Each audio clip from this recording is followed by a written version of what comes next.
ಎಲ್ಲರಿಗೂ ನಮಸ್ತೆ. ಇವತ್ತಿನ ವಿಡಿಯೋದಲ್ಲಿ ನಾನು ಮನೆಯಲ್ಲೇ ಐಸ್ ಕ್ರೀಮ್ ಮಾಡ್ತಾ ಇದ್ದೀನಿ. ಸೊ ಫ್ರೂಟ್ಸ್ನ ಯೂಸ್ ಮಾಡಿಕೊಂಡು ಐಸ್ ಕ್ರೀಮ್ ಮಾಡ್ತಾ ಇದ್ದೀನಿ. ಯಾವ ಫ್ರೂಟ್ಸ್ ಯೂಸ್ ಮಾಡ್ತಾ ಇದ್ದೀನಿ ಅಂದರೆ ನಾನು ಮಸ್ಕ್ ಮೆಲನ್ ಅಥವಾ ಇದನ್ನು ಕರ್ಬೂಜ ಹಣ್ಣು ಅಂತಲೂ ಅಂತಾರೆ. ಸೊ ಇದನ್ನು ಯೂಸ್ ಮಾಡಿಕೊಂಡು ನಾವು ಈಸಿಯಾಗಿ ಮನೆಯಲ್ಲೇ ಐಸ್ ಕ್ರೀಮ್ ಮಾಡ್ಕೋಬೋದು. ಇಲ್ಲಿ ನಾನು ಒಂದು ಕರ್ಬೂಜ ಹಣ್ಣನ್ನು ತೊಗೊಂಡು ಕಟ್ ಮಾಡಿ ಇಟ್ಕೊಂಡಿದ್ದೀನಿ. ಹಾಗೆ ಅದರದ್ದು ಒಳಗಿಂದ ಬೀಜನೆಲ್ಲ ನೀಟಾಗಿ ತೆಗೆದಿಟ್ಕೊತಾ ಇದ್ದೀನಿ. ನೀವು ಯಾವುದೇ ಥರ ಹಣ್ಣನ್ನಾದರೂ ತೊಗೊಂಡು ಇದೇ ಥರನೇ ನೀವು ಮನೆಯಲ್ಲೇ ಈಸಿಯಾಗಿ ಐಸ್ ಕ್ರೀಮ್ ಮಾಡ್ಕೋಬೋದು. ಇಲ್ಲಿ ನಾನು ಯಾವುದೇ ಥರ ಫ್ರೆಶ್ ಕ್ರೀಮ್ನ ಬಳಸ್ತಾ ಇಲ್ಲ, ಸೊ ಹಾಗೆ ಐಸ್ ಕ್ರೀಮ್ ಮಾಡ್ತಾ ಇದ್ದೀನಿ. ಸೊ ಅದು ಹೇಗೆ ಮಾಡ್ತೀನಿ ಅಂತ ತೋರಿಸ್ತೀನಿ.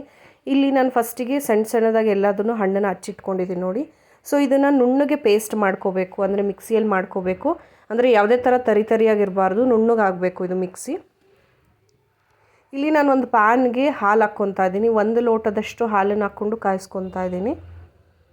ಹಾಲನ್ನು ಕಾಯಿಸ್ಕೊಂಡು ಇದಕ್ಕೆ ಕಾರ್ನ್ಫ್ಲೋರ್ ಪೌಡರು ಅಥವಾ ಕಸ್ಟರ್ಡ್ ಪೌಡರ್ ಬರುತ್ತಲ್ವ, ಸೊ ಅದನ್ನು ಒಂದು ಬೌಲಲ್ಲಿ ಹಾಲು ಹಾಕ್ಕೊಂಡು ಸೊ 1 ಸ್ಪೂನಷ್ಟು ಕಸ್ಟರ್ಡ್ ಪೌಡರ್ನ ಹಾಕ್ಕೊಂಡು ಕಲಿಸ್ಕೊಂಡು ಸೊ ಅದನ್ನು ಹಾಕ್ಕೋಬೋದು.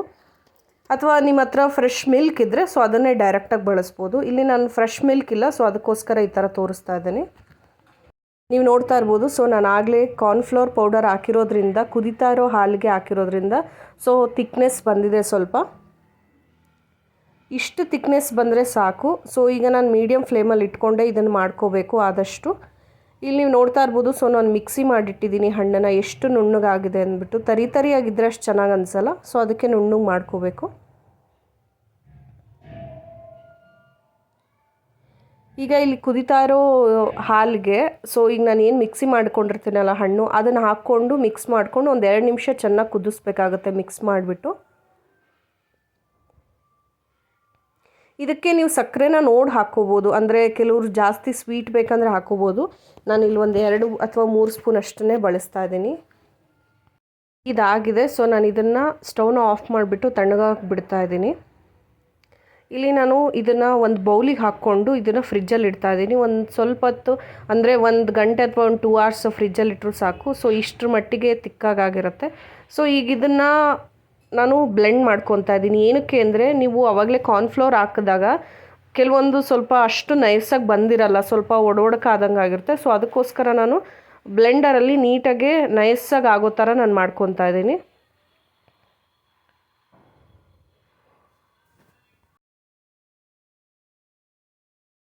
ಈಗ ನೀವು ನೋಡ್ತಾ ಇರ್ಬೋದು. ಸೊ ಬ್ಲೆಂಡರಲ್ಲಿ ಮಾಡಿರೋದ್ರಿಂದ ತುಂಬ ತಿಕ್ಕಾಗಿ ಹಾಗೆ ತುಂಬ ಸಾಫ್ಟಾಗಿ ಬಂದಿದೆ. ಸೊ ಈಗ ನಾನು ಇದನ್ನು ರೆಫ್ರಿಜರೇಟ್ ಮಾಡಬೇಕು. ಸೊ ನಾನು ಇದನ್ನು ಒಂದು ಡಬ್ಬಿಗೆ ಹಾಕಿಬಿಟ್ಟು ಇಡ್ತಾ ಇದ್ದೀನಿ ಐಸ್ ಕ್ರೀಮ್ ಮಾಡೋದಕ್ಕೆ. ಸೊ ಐಸ್ ಕ್ರೀಮ್ ಆಗೋದಕ್ಕೆ ಇದು ರೆಡಿಯಾಗಿದೆ. ಸೊ ನಾನು ಈ ಪ್ಲಾಸ್ಟಿಕ್ ಡಬ್ಬಿಯಲ್ಲಿ ಇದನ್ನು ಹಾಕಿಬಿಟ್ಟು ಫ್ರಿಜ್ಜಲ್ಲಿ ಇಡ್ತಾ ಇದ್ದೀನಿ.